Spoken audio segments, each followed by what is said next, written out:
Fuel यानी कि ethanol 20 fuel आपकी कार को खराब कर रहा है? पेट्रोल में इथेनॉल मिलाने से माइलेज और परफॉर्मेंस में गिरावट आ रही है या आपके इंजन के पार्ट्स खराब हो रहे हैं?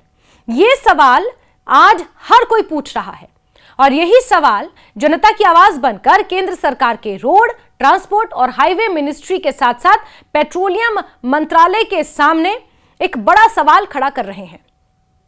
साथ ही साथ इसको लेकर विवाद भी हो रहा है। सोशल मीडिया पर तरह तरह की टिप्पणियां वायरल हैं। मामला राजनीतिक गलियारों से होते हुए कोर्ट तक पहुंच गया है और इस बारे में आगे क्या कुछ होगा, आगे मैं आपको विस्तार से बताती हूं।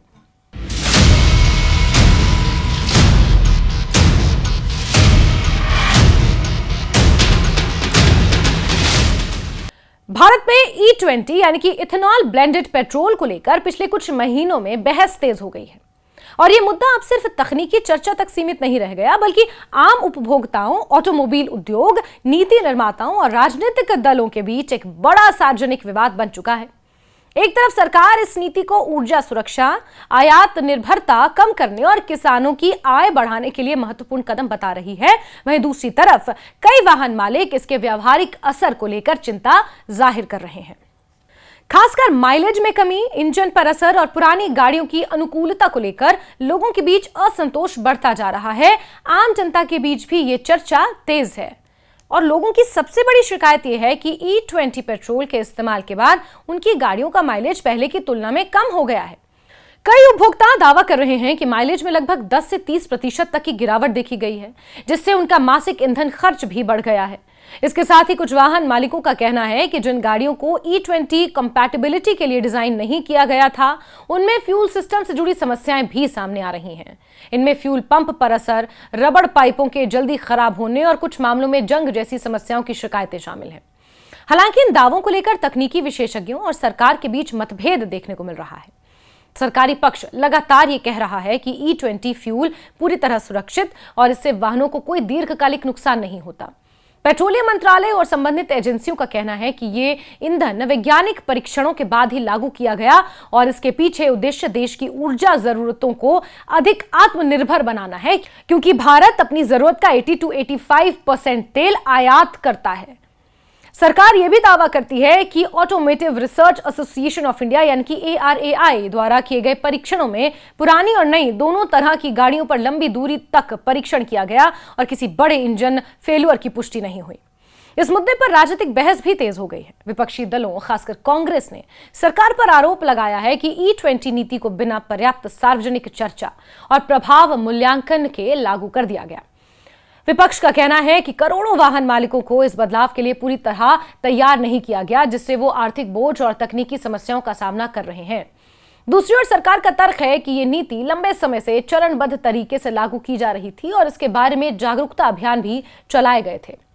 ये विवाद अब अदालत तक भी पहुंच गया है, जहां नीति और वैधता और इसके प्रभावों को लेकर सवाल उठाए जा रहे हैं। हालांकि सरकार का पक्ष है कि यह निर्णय राष्ट्रीय ऊर्जा सुरक्षा के व्यापक हित में लिया गया है। सरकार का दावा है कि भारत की कच्चे तेल पर निर्भरता को कम करने के लिए इथेनॉल ब्लेंडेड पेट्रोल एक महत्वपूर्ण रणनीति है, जिससे विदेशी मुद्रा की बचत होगी और वैश्विक बाजार में तेल कीमतों के उतार चढ़ाव से देश की अर्थव्यवस्था को सुरक्षा मिलती है। सरकार यह भी तर्क देती है कि इस नीति से किसानों को सीधा लाभ मिला है, खासकर गन्ना और मक्का उत्पादकों को। इथेनॉल उत्पादन के लिए कृषि उत्पादों की मांग बढ़ने से ग्रामीण अर्थव्यवस्था को मजबूती मिली है। आधिकारिक आंकड़ों के अनुसार इथेनॉल ब्लेंडिंग प्रोग्राम के कारण देश ने बड़ी मात्रा में विदेशी मुद्रा की बचत की है और कच्चे तेल के आयात में भी उल्लेखनीय कमी आई है। इसके साथ ही कार्बन उत्सर्जन में भी कमी दर्ज की गई है, जिसे पर्यावरणीय दृष्टि से एक सकारात्मक कदम माना जा रहा है। भारत में इथेनॉल ब्लेंडिंग का इतिहास भी काफी लंबा रहा है।